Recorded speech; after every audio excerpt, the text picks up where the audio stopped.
बिस्मिल्लाह वसल्लल्लाहु अला मुहम्मद व आले मोहम्मद। मोहतरम नाज़रीन, मैं डॉक्टर मजहर हुसैन तारड़, पीडियाट्रिशियन तारड़ हॉस्पिटल मंडी बोदीन आपकी खिदमत में हाज़िर हूँ। बच्चों की हेल्थ एजुकेशन का सिलसिला हम जारी रखे हुए हैं।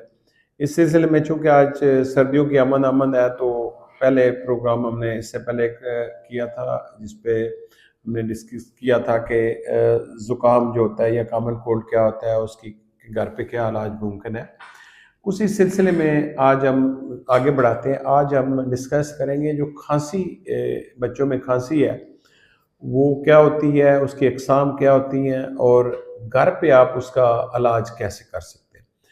अब याद रखें कि खांसी जो होती है ये एक अल्लाह ताला ने इंसान के जो फेफड़े हैं या सांस की नालियाँ वगैरह हैं, उनमें जब भी कुछ सिक्रीशन होती हैं, कोई मादे होते हैं या कोई बैरूनी चीज़ अंदर चली जाती है या कोई जरासीम उसमें तब्दीली करते हैं, तो वो जो इंसान का जिस्म है वो खांसी के ज़रिए वो उन मादों को बाहर निकालने की कोशिश करता है। तो इसको हम कफ रिफ्लेक्स कहते हैं। अब इसकी बच्चों में वजूहात क्या होती हैं। बच्चों में जो कॉमन वजूहात हैं वो आज हम डिस्कस करेंगे एक एक करके। उनमें सबसे जो कॉमन वजह है वो है वायरल इन्फेक्शन, यानी कॉमन कोल्ड। नज़ला ज़ुकाम जो है वो सबसे कॉमन इन्फेक्शन है। और नज़ले ज़ुकाम है, जिस तरह मैंने बताया था कि ज़ुकाम जो होता है वो 2 हफ्ते तक बच्चे में रह सकता है। इसी तरह जो खांसी है वो भी बच्चे में ज़ुकाम जो कॉमन कोल्ड या नज़ले ज़ुकाम की जो वायरल इन्फेक्शन है उसकी खांसी 2 से 3 हफ्ते तक रह सकती है। इसके अलावा जो इसका मैंने बताया था घर पे इलाज मुमकिन है। इसी तरह जो छोटे बच्चे होते हैं जिनकी उम्र तकरीबन 2 साल से कम होती है, उनमें भी एक जो सांस की छोटी नालियाँ हैं जिनको हम ब्रोंकियोल कहते हैं, उनकी वायरल इन्फेक्शन होती है, जिसको हम बोलते हैं ब्रोंकियोलाइटिस। इसमें ये शुरू तो पहले नज़ले ज़ुकाम से होती है, लेकिन 2-3 दिन बाद उसमें बच्चे में सांस में सीटी की आवाज़ जैसे दमे वालों को आती, इस तरह की आवाज़ आ सकती है और बच्चे का सांस मुश्किल भी हो सकता है। तो इसको भी हम ब्रोंकियोलाइटिस बोलते हैं। ये भी छोटे बच्चों में सांस की जो इन्फेक्शन है वो होती है। तो इसमें आम तौर पे अगर सिर्फ उसमें सांस जो है उसमें बच्चे का ज़्यादा ख़राब नहीं है और सिर्फ सांस में सीटी की आवाज़ें वगैरह आ रही है, तो फिर तो आप उसकी घर पे भी इलाज उसका मुमकिन होता है। लेकिन अगर बच्चे में सांस की रफ्तार ज़्यादा हो गई है या मुश्किल सांस है, फिर आपको अमूमन बच्चे को 2 से 3 दिन अस्पताल में दाखिल कराना पड़ता है, क्योंकि उसको ऑक्सीजन की ज़रूरत होती है। इसके अलावा जो है बच्चों में एक और खांसी की जो कॉमन वजह है उसको कहते हैं डबा, हमारी ज़ुबान में बोलते हैं हम, अपनी मेडिकल ज़ुबान में इसको बोलते हैं एक्यूट लेरिंगोट्रेकियो ब्रोंकाइटिस। बेसिकली जो ये इन्फेक्शन होती है ये भी वायरल होती है और ये जो आमतौर के साउंड बॉक्स होता है या खुराक जो सांस के ऊपर वाली नाली है, ट्रेकिया और ब्रोंकाई और लेरिक्स, ये तीनों की इन्फेक्शन होती है, तो इसको लेरिंगोट्रेकियो ब्रोंकाइटिस बोलते हैं। इसको हम क्रूप भी बोलते हैं। इसमें आमतौर पे पहले नज़ला ज़ुकाम होता है और उसके बाद बच्चे को जैसे डब्बे वाली खांसी होती है वो होती है, उसमें बार्किंग कफ होती है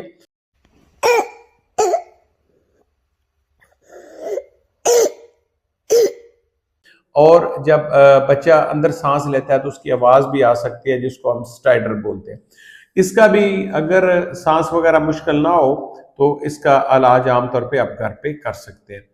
इसके अलावा जो खांसी की वजह है वो बच्चों में अस्थमा जो होता है, यानी दमे की शिकायत या सांस की एलर्जी, उसकी वजह से भी खांसी हो सकती है। इसमें आमतौर पे आपको बच्चे में फैमिली हिस्ट्री होगी और इसको बच्चे को पिछले अटैक होते होंगे कि उसको सांस की खांसी के या दमे के अटैक होते हैं, या आपको हिस्ट्री में आपको पता चल जाएगा, या खानदान में उसमें एलर्जी की हिस्ट्री होगी।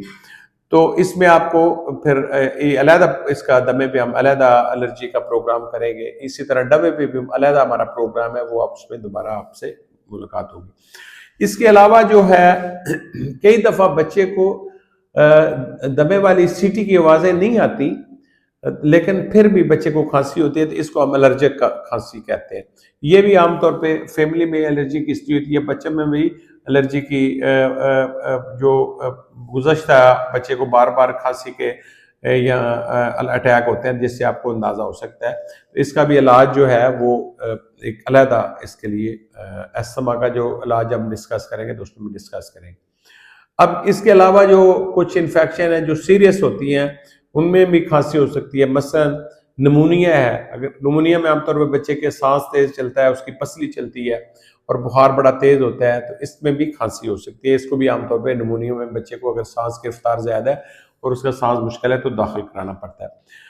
या किसी को अगर खांसी 2 हफ्ते से पुरानी हो गई है तो उसमें वूपिंग कफ यानी काली खांसी भी हो सकती है। काली खांसी में आमतौर पे बच्चे में खांसी के बाउट्स होते हैं, यानी कि 5-5 मिनट तक खांसी का पूरा मुसलसल अटैक रह सकता है। उसके बाद खांसी के बाद बच्चा उल्टी करता है और कई दफ़ा एक वूप होता है कि जो एक आवाज़ आती है जो मखसूस काली खांसी की होती है।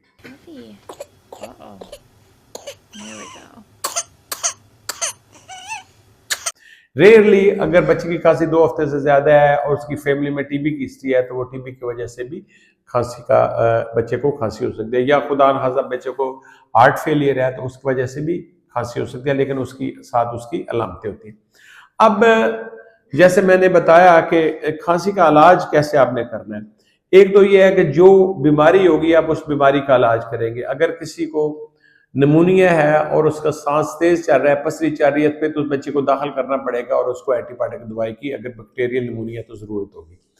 इसी तरह अगर बच्चे में दमे का या सांस की एलर्जी का अटैक है तो उसमें अगर बच्चे का सांस मुश्किल नहीं है तो फिर तो आप उसको जो आपकी डॉक्टर ने आपको दमे की दवाइयां दी हुई हैं वो आप उसको देंगे। घर पे आप अगर नेबुलाइजर है तो आप नेबुलाइज कर सकते हैं, या बच्चों के डॉक्टर ने आपको इनहेलर दिया हुआ है या एक पाउडर होता है वो इनहेल करना होता है, कैप्सूल वो दिया तो वो आप उसका करेंगे। लेकिन अगर सांस की रफ्तार मुश्किल है या बच्चे को डिफिकल्ट ब्रीदिंग है तो फिर आपको डॉक्टर को दिखाना पड़ेगा। इसके अलावा जो है कुछ खांसी जो नज़ले ज़ुकाम की होती है उसका आप इलाज घर पे कर सकते हैं। एक याद रखें कि जो 2 साल से कम उम्र के बच्चे हैं या कुछ जो बच्चों की ऑर्गेनाइजेशन है वो कहती है कि 6 साल से कम उम्र के बच्चों में आपको जो over the counter cough syrup मिलते हैं, यानी जो आप बाजार से डॉक्टर के प्रेस्क्रिप्शन के बगैर खरीद सकते हैं, वो कफ सिरप आप ना खरीदें और वो बच्चे को बिल्कुल ना दें। जो साल से कम उम्र का बच्चा है उसमें अगर आप बेहतर ये है कि उसको आप मतलब उसका अगर नाक बंद है तो नाक साफ रखें और उसको मतलब कफ सिरप से आप छोटे बच्चे में अवॉइड करें। या अगर आपने कोई देना भी है तो बच्चों के डॉक्टर की इजाज़त के बगैर आप इस्तेमाल न करें। इसी तरह जो 2 साल से बड़े या 6 साल से बड़ी उम्र के बच्चे हैं उनमें कफ सिरप आप ओवर द काउंटर जो मिलते हैं वो भी इस्तेमाल कर सकते हैं, लेकिन आप डॉक्टर की हदायत के बगैर बिल्कुल उसके डोज कैलकुलेशन के बगैर आप बिल्कुल इस्तेमाल ना करें। शहद के बारे में आमतौर पर कहा जाता है कि अगर बच्चे की उम्र 1 साल से कम उम्र है तो उसमें शहद को अवॉइड करना चाहिए, लेकिन 1 साल से बड़ी उम्र के बच्चे में आप शहद दे सकते हैं। और शहद के लिए बारे में हम बताते हैं कि 1 से 2 चम्मच जो शहद है वो बच्चे को आप 2 से 4 घंटे 6 घंटे बाद आप बच्चे को देते रहें। या 1 साल से बड़ा बच्चा है तो उसमें आप एप्पल जूस है वो भी गर्म करके बच्चे को पिलाते रहें, तो उससे भी उसकी खांसी में मदद मिलेगी।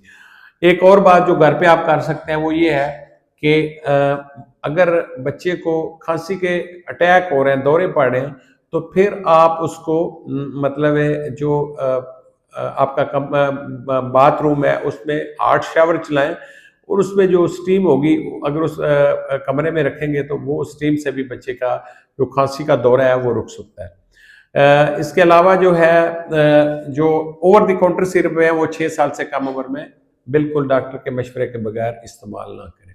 अगर बच्चे को सांस की एलर्जी है तो जैसे मैंने पहले बताया फिर आप उसको नेबुलाइज भी कर सकते हैं और सांस की एलर्जी की जो दवाइयाँ डॉक्टर ने आपको दी वो इस्तेमाल आप कर सकते हैं। अगर बच्चे को बुखार है तो बुखार की दवाई देंगे, अगर उसका नाक बंद है तो नाक में कतरे जैसे मैंने बताया वो देंगे। अब आपने कौन सी कंडीशन में डॉक्टर को दिखाना है। अगर बच्चे की जो नज़ले ज़ुकाम की खांसी है वो ये 2 हफ्ते से लंबी हो गई है फिर भी आपको दिखाना चाहिए।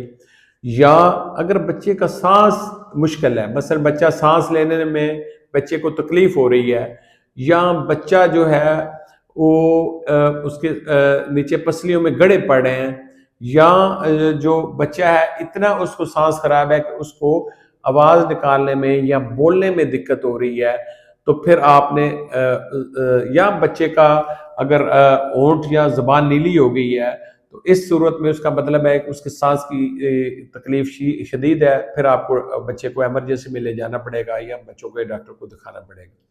या बच्चे की खांसी जो है 2 हफ्ते से लंबी हो गई है, फिर भी आपको दिखाएं, या आपको शक है कि मेरे बच्चे को सांस की एलर्जी हो सकती है, या आपके जहन में कोई सवालात हैं, तो फिर भी आप अपने बच्चों को डॉक्टर को दिखाना है। तो उम्मीद है मैंने जो खांसी के बारे में आपको आगाही देने की कोशिश की है, इससे आप फ़ायदा उठाएंगे। तो हम अपना ये सिलसिला जारी रखेंगे और हमारे प्रोग्राम आते रहेंगे। शुक्रिया।